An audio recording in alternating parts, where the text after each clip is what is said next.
জুতা সেলিব্রেশন করে জিম্বাবুয়ে আমাদেরকে মাঠেই অপমান করেছিল।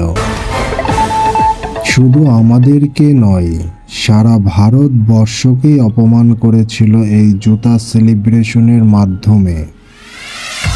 শুভমান গিল বললেন, আজ আমরা জিম্বাবুয়েকে 10 উইকেটে পরাজিত করেছি। এই পরাজয়ের মাধ্যমে জিম্বাবুয়েকে বোঝাতে চেয়েছি তাদের অবস্থানটি কোথায়।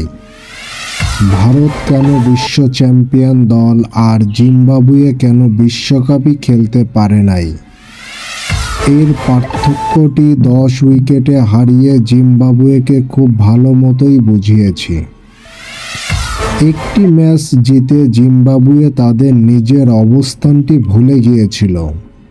পরপর 3টি ম্যাচ জিতে ভারত জিম্বাবুয়েকে বিষয়টি মনে করিয়ে দেওয়ার চেষ্টা করেছে।